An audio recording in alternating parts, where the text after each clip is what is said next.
The Arizona Territory's sun had no mercy, beating down relentlessly on the crimson rocks of Devil's Ravine, where 22-year-old Lila Harlan hung suspended between life and death.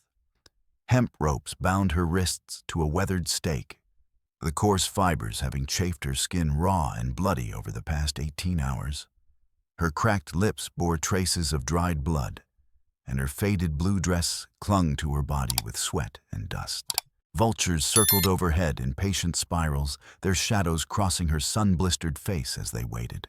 The heat created mirages that danced across the rocky walls, mocking her thirst with phantom streams. Every breath felt like inhaling fire. "I didn't poison nobody," she whispered to the empty sky, her voice barely audible above the wind. "Damn you all to hell." High on the eastern ledge, a lone rider sat motionless on his black horse, studying the scene below. Ryder Kane adjusted his hat brim against the glare, his weathered hands tight on the reins. Even from this distance, he could see the woman's defiance, the way she held her head up despite her desperate circumstances. Something about her struck him as familiar, though he couldn't place why. The determined set of her jaw, perhaps, or the way she refused to let her shoulders slump in defeat. It reminded him of someone from long ago, a face from childhood dreams he could never quite remember upon waking. He'd been tracking a horse thief when he'd spotted smoke from the town's torches the previous night. The locals were in an uproar about poisoned water, 5 people dead, including a baby. They blamed the Harlan girl. That name hit him like a fist to the gut. After 8 years of hunting, he'd finally found one of them.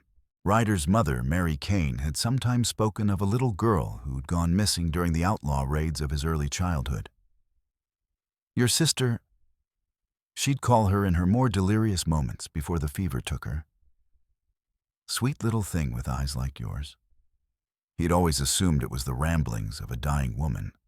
But looking at Lila Harlan now, those half-remembered words stirred something deep in his chest. The Harlans had destroyed his life. His partner Tom Bradley gunned down during a stagecoach robbery, shot in the back while trying to surrender. Tom had left behind a wife and 2 children who still asked when their father was coming home. But this woman was young, maybe too young to have been part of Black Jack Harlan's crimes. Storm clouds gathered on the horizon, their dark bellies promising the kind of fury that could turn this ravine into a death trap. Time was running out for both of them. Lila Marie Harlan had been paying for her father's sins since the day she was born. Black Jack Harlan's daughter inherited more than his dark hair and stubborn jaw. She inherited his reputation and his enemies. When the notorious outlaw was hanged in Tucson 12 years ago, he'd left behind a pregnant wife and a daughter already marked by association. For 7 years, Lila worked in the Dusty Rose Saloon, serving whiskey and enduring crude comments about her bloodline. She saved every penny, dreaming of claiming the 20 acres of scrubland her father had left her, worthless ground that nobody wanted except Mayor Elias Crow. 3 days ago, everything changed. The town's main well had been poisoned during the worst drought in living memory. 5 people died in agony as green foul water burned through their systems. Old Mrs. Henderson and her infant grandson were among the dead. Crow had been quick to point fingers. Who else but a Harlan would poison a well? The search of Lila's room had turned up ceramic jugs filled with the same poisonous water. She'd sworn she'd never seen them before, but the evidence was damning. They dragged her to Devil's Ravine, bound her to the stake, and left her to die slowly. As they'd ridden away, Crow's laughter had bounced off the stone walls like a death sentence. The hoofbeats she heard might have been imagination born of delirium. But the man who emerged from the dust cloud was real tall, broad-shouldered, moving with the easy confidence of someone who'd spent years in the saddle. Ryder Kane guided his horse down the treacherous slope, his experienced eye taking in the scene. The woman was in bad shape, but alive, which was more than he'd expected. He dismounted 20 feet away, hand resting on his Colt .45. "And Harlan," he said, his voice cutting through the wind. "That's right. Lila Harlan." Her voice was hoarse but steady. Before you decide to leave me here to die, you should know I'm innocent. I didn't poison that well." Ryder studied her face, the high cheekbones, the determined set of her jaw. When she looked directly at him, something in her eyes made his breath catch. They were the same shade of blue as his own, with the same gold flecks around the pupils that his mother had always said made him look like sunshine trapped in storm clouds. "You know who I am?" he asked. "Should I—" "Ryder Kane, bounty hunter, been tracking your family for years." Her eyes widened. "My father's been dead for over a decade. You're late for that bounty. Not him. His crimes. The people he hurt." Ryder stepped closer, boots crunching on loose rock. "You're his daughter. That makes you part of it. I was 10 when he died. I never rode with him. Never knew about his crimes until after. I've been trying to live an honest life." Thunder cracked overhead and lightning split the sky. In the brief illumination, Ryder saw fresh hoof prints in the dust, heading directly toward them. "Company coming," he muttered, drawing his knife. "If you're lying, girl, I'll feed you to the coyotes myself." "I'm not lying. Please, I don't want to die for something I didn't do." The knife was sharp, but the ropes had swollen with moisture, making them stubborn. Ryder worked quickly, sawing through the hemp while watching the canyon approach. His survival instinct screamed danger. "There!" a voice shouted from above. "Down in the ravine." 2 riders appeared on the slope, rifles glinting in the stormlight.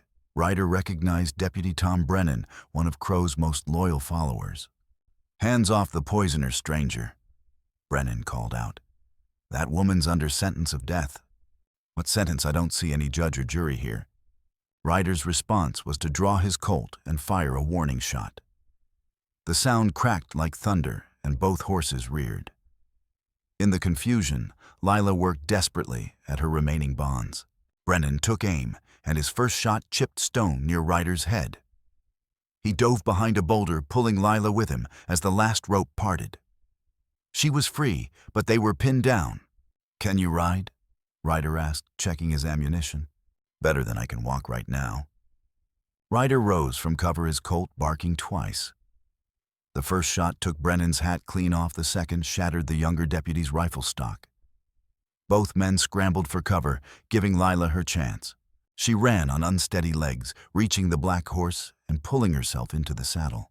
Ryder followed, firing 2 more shots before swinging up behind her. "Hold on," he said, spurring the horse toward the canyon mouth. They fled deeper into the maze of canyons, the storm swallowing their pursuers. Neither spoke of the strange recognition that had passed between them and the inexplicable sense of kinship that defied logic. For 2 hours they pushed through the storm, following game trails and dry washes.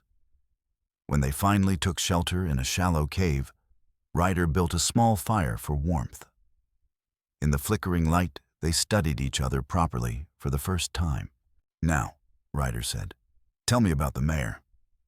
Lila was quiet for a moment.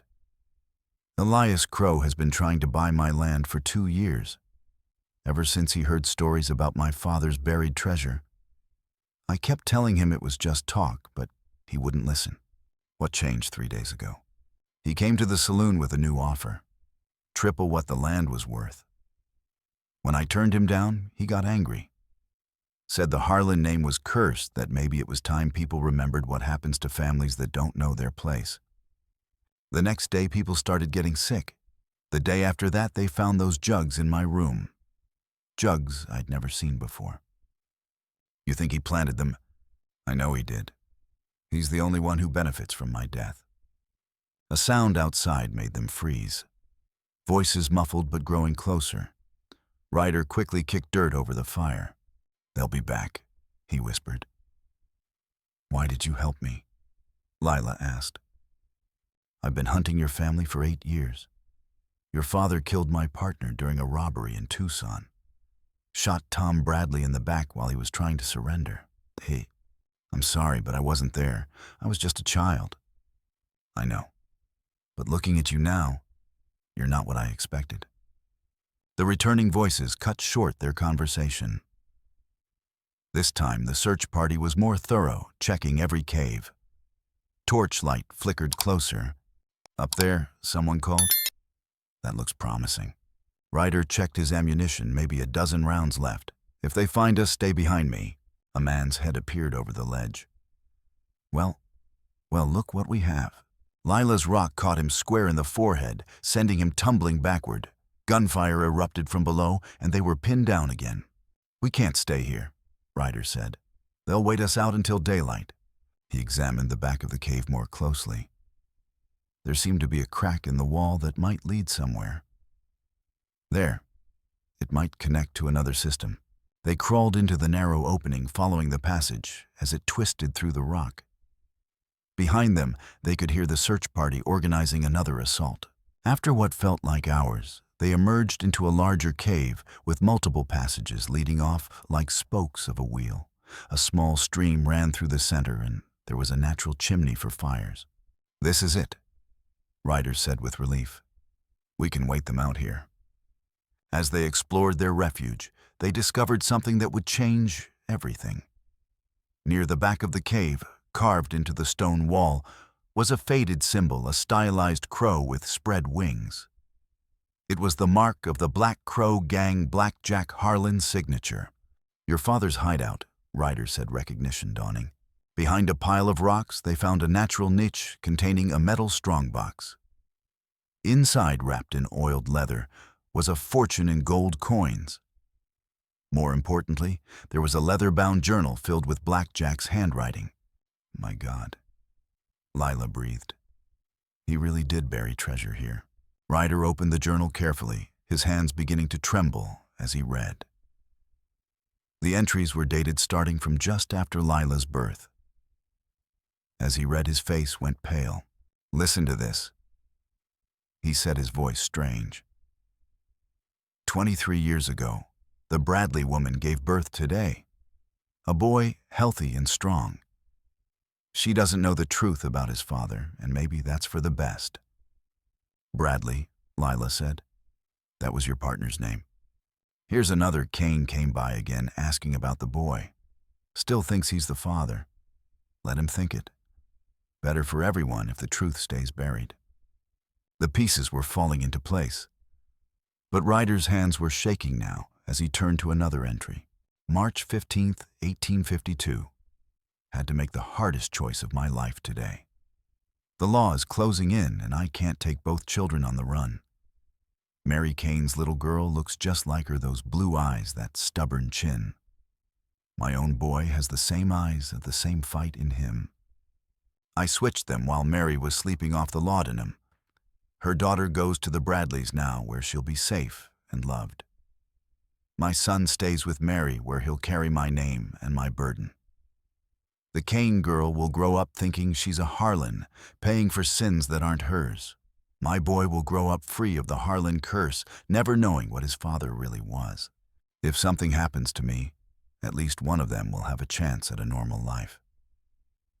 The real Harlan heir is hidden in plain sight, while the innocent one carries the burden of my sins. May God forgive me for what I've done to them both. The revelation hit them both like a physical blow. Lila's face went white and she sank to her knees. Ryder's hands were shaking so badly he could barely hold the journal. We're not who we think we are, he whispered. You're not his daughter. I am. Lila began to cry great heaving sobs that seemed to come from the depths of her soul. All these years, she gasped. I've been paying for crimes I had no connection to. And you've been hunting your own family. Ryder stared at the journal, his mind reeling. The anger that had driven him for 8 years was directed at the wrong people. Tom Bradley hadn't been his partner, he'd been his brother. Why would he do this? He asked, his voice breaking. Because he loved you, Lila said through her tears. He wanted to give you a chance at a normal life. But he condemned me to carry his name instead. She looked up at him then, and for the first time, Ryder saw the resemblance clearly. The same eyes, the same stubborn chin, the same determined set of the jaw. Not because they were both Harlans, but because they were both Kanes. We're really brother and sister, he said wonderingly. Not by blood, Lila said, wiping her eyes, but by choice, by everything we've been through together. Before they could process this revelation further, a voice echoed through the cave system, not from their entrance, but from another passage. I know you're in here. Brennan's voice carried clearly. There's nowhere left to run. The search party had found another way in. They gathered the journal and some gold coins, then headed deeper into the cave system. The passages seemed to stretch endlessly with branches leading in every direction. They'd been walking for what felt like hours when they heard running water much louder than the small stream. The passage opened into a vast underground chamber with a swift underground river running through it. Dead end, Lila said heavily. But as they studied their situation, the cave system itself intervened. A deep rumble shook the chamber, the sound of shifting stone and moving water. The underground river, swollen by the storm above, was starting to overflow. It's flooding, Ryder said. We need to get to higher ground. They spotted a narrow ledge about 15 feet up the wall. The climb was treacherous, made worse by loose rock and rising water. Ryder went first, but halfway up his foot slipped on a loose stone. Careful, Lila called, but even as she spoke, another section of wall gave way under her weight. She fell hard, her left ankle twisting with a sickening crack as she landed on the rocks below. Lila. Ryder scrambled down to her, his heart pounding. Her face was pale with pain, and her ankle was already beginning to swell. I think it's broken, she gasped, trying to stand. Go on without me. You can... Like hell, Ryder said fiercely. We're family now. Family doesn't leave each other behind. The water was rising fast. Ryder got his arm around Lila's waist and half-carried, half-dragged her up the treacherous slope. Every step sent waves of pain through her injured ankle, but she gritted her teeth and kept moving. They reached the ledge just as the water hit the base of the wall. It was narrow and sloping, barely wide enough for both of them. Lila's ankle throbbed with each heartbeat, but she pressed against the wall and tried to stay still. How long before it goes down? She asked through gritted teeth. Hours, maybe longer. Can you hold on that long? I'll have to. They waited in uncomfortable silence as the water rose around them. The revelation about their parentage hung between them, raw and painful. After what felt like an eternity, they heard voices from another passage. We need to get off this ledge, Ryder said. If that's one of Brennan's men, we're trapped. He examined the wall above them. About 10 feet higher, he could see what looked like another passage entrance. There. If we can reach it, we might get out. The climb was even more difficult with Lila's injured ankle. Every movement sent sharp pains up her leg, but she forced herself to keep going. Ryder stayed close, ready to catch her if she fell. They were almost to the upper passage when disaster struck. A section of wall gave way under Ryder's weight, and he fell, his cry of alarm ringing through the chamber. Lila lunged forward, catching his wrist just as he went over the edge. The sudden weight nearly pulled her off the ledge, but she managed to brace herself against the wall. I've got you, she gasped, her muscles straining, but she could feel her grip slipping. The moisture on their skin made holding on difficult, and his weight was pulling her steadily toward the edge. Her injured ankle screamed it with pain as she tried to brace herself. Let me go, he said, looking up at her with resignation. You can't hold us both. Don't you dare give up on me now, she replied fiercely. We just found each other. I'm not losing you again. For 3 agonizing minutes, she held on, her fingers cramping her shoulder, burning with the strain. Cold sweat ran down her face as she fought to maintain her grip. Finally, with a supreme effort, she managed to swing him toward a small outcropping. He caught it with his free hand, taking some weight off her, and together they worked their way back to safety. They lay gasping on the narrow ledge, both exhausted and shaking. Thank you, he said quietly. For not letting go. That's what family does, she replied, tears streaming down her face. We hold on to each other. They eventually found their way out of the cave system through a secondary exit hidden behind a fallen stone slab. It emerged onto a steep slope well away from where the search party was positioned. Now what? Lila asked, favoring her injured ankle. We're still on foot and they have horses. Now we even the odds, Ryder said grimly. Time to stop running and start fighting back. They made their way through a maze of arroyos and washes using the terrain to stay hidden. Ryder's tracking experience served them well, but as they approached the mesa, they heard voices. "I found their horse," someone called. "Still saddled. They can't have gone far." "Spread out," Brennan replied. "Search every wash. They're here somewhere." Ryder knew this country well. "There's a box canyon about a mile from here," he told Lila. "Only one way in or out. If we can lure them there, we might turn the tables." The canyon was perfect for their purposes. Narrow entrance, steep walls, nowhere to run once inside. They took positions behind fallen boulders near the mouth. "You sure about this?" Lila asked, checking the rifle she'd found among the rocks. "No, but it's better than waiting to be run down." They didn't wait long. The search party approached, and Ryder stepped into view briefly before ducking back behind cover. The effect was immediate. 6 men spurred their horses forward, eager to corner their prey. "They're trapped," Brennan shouted. "This time there's nowhere to run." The men charged into the canyon. But as they reached the center, they realized their mistake. The canyon appeared empty, except for rocks and brush. "It's a trap," one man said nervously. That's when Ryder and Lila revealed themselves from positions on either side of the entrance. They had the high ground now. "Drop your weapons," Ryder called out. "It's over." "Like hell it is," Brennan snarled. The canyon erupted in gunfire. Ryder's first shot took one man from his saddle, but return fire forced him to duck behind cover. A bullet caught him in the left shoulder, spinning him around. He cried out in pain, his left arm going numb. "Ryder," Lila's voice was filled with panic. "I'm all right," he gasped, though blood was already soaking through his shirt. "Keep shooting." Fighting with his weak hand, now Ryder's aim was less precise, but he managed to keep the search party pinned down.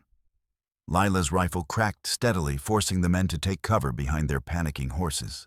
The battle raged for several minutes. When the gunfire finally stopped, 3 of Brennan's men were down, and the deputy himself was wounded. "Give it up, Brennan." Ryder called out, his voice strained with pain. "You're outnumbered." That's when Mayor Elias Crow appeared at the canyon entrance with 2 more armed men. He was dressed in his finest clothes, smiling coldly. "Enough," he commanded. "This ends now," Mayor Brennan said with relief. "Thank God you're here." "Yes, I can see that. But I'm afraid there's been a change of plans, Deputy." He drew his pistol and shot Brennan in the back. The deputy's body pitched forward into the dust. "You see, gentlemen," Crow continued conversationally, Deputy Brennan was asking too many questions about the well poisoning, about who really had access to the water supply. "You bastard," Lila breathed. "You killed those people. You poisoned the well yourself." "Of course I did. But I had to make sure blame fell on the right person. The Harlan name carries weight in this territory. People are ready to believe the worst about a Harlan." Why, Ryder asked, his voice filled with rage despite his pain. "Why kill innocent people?" "For the same reason men have always killed," Crow replied. "Gold. Your father's treasure was real, and it was buried on that worthless land. But the girl wouldn't sell no matter how much I offered."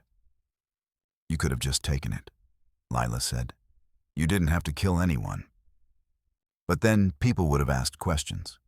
This way the town gets justice, I get the gold, and the Harlan name finally gets what it deserves." "You're insane," Lila said. "I'm practical, and I'm tired of talking. kill them both.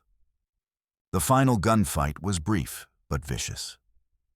Crow's men opened fire, but they were shaken by their leader's casual murder of Brennan. Their shots went wide, giving Ryder and Lila the opening they needed. Despite his wounded shoulder, Ryder put 2 bullets center mass in the first gunman. Lila's rifle barked twice, dropping the second man. Crow himself tried to run, but he was too slow. "It's over, Crow." Ryder set his gun trained on the mayor's head.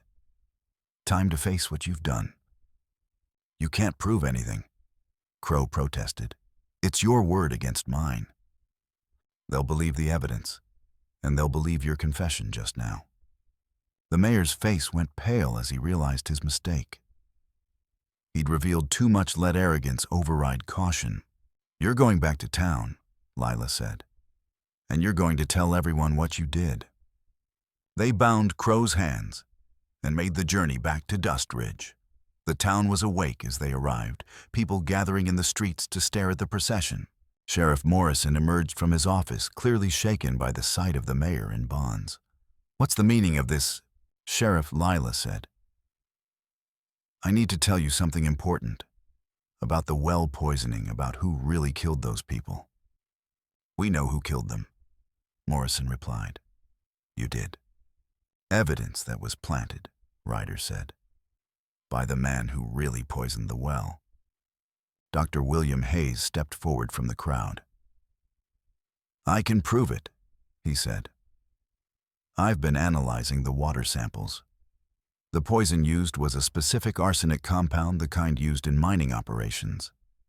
There's only one place in this territory where you can get it, the territorial capital." All eyes turned to Crow, who made regular trips to the capital on town business. "I also found this." Dr. Hayes continued producing a small vial of green liquid. "Hidden in the mayor's office. It's the same poison, and his fingerprints are all over it." The crowd began murmuring angrily. Several townspeople came forward with their own suspicions about Crow's behavior. "I saw him at the well the night before people got sick," said Martha Jennings, Lila's aunt. "Thought it was strange." The evidence was overwhelming. Crow was arrested for murder, poisoning, and conspiracy. His confession in the canyon had been witnessed by too many people to deny.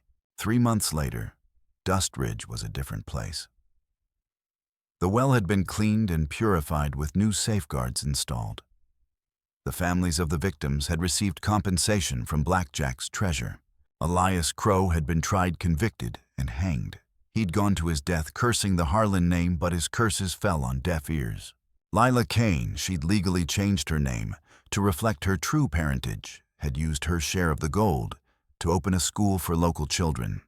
She'd proven to be a natural teacher, patient and kind. Ryder had given up bounty hunting, finding peace in working the land that had been left to his adopted sister. His shoulder had healed, though it still ached in cold weather. The 20 acres of scrubland had been transformed into a small but productive ranch. "You ever regret it?" Lila asked one evening as they sat on the porch of their small house. Her ankle had healed well with only a slight limp when it rained. "No," Ryder said, watching the sunset. "I spent too many years living in the past. It's time to build something new." "What about the anger, the need for justice?"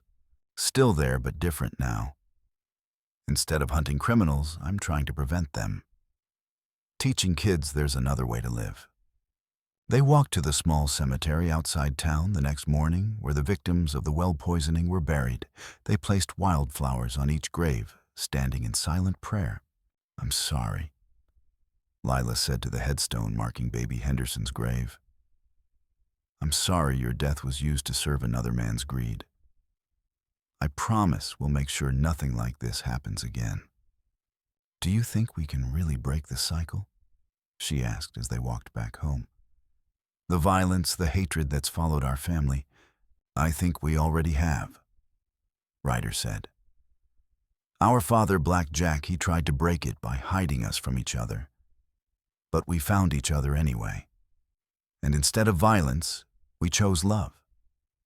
Instead of revenge, we chose justice. Instead of hatred, we chose forgiveness. Even for him, for what he did to us, Ryder was quiet for a long moment. He made an impossible choice, in an impossible situation. He was trying to save us both, even though it meant condemning you to a life of guilt and me to a life of lies. Maybe that's what love looks like sometimes, making the hard choice, even when it costs you everything. And Tom Bradley, can you forgive him for not being your real brother? He was my brother in every way that mattered. The man who raised me, who taught me right from wrong, who died trying to do the right thing. Blood doesn't make family. Love does. Choice does. And we've chosen to be family. They stopped at their garden where a young oak tree grew in the spot where they'd buried Blackjack's pocket watch. The tree was thriving its roots deep in the rich soil they'd worked so hard to prepare. I keep thinking about what the journal said, Lila said. About the watch being the only clean thing the Harlan name ever owned. But I think he was wrong. How so? The cleanest thing the Harlan name ever owned was love. A father's love for his children, desperate and flawed and painful, but real. And now we've turned that love into something better. A family that chooses each other, a future built on truth instead of lies. Ryder nodded, understanding.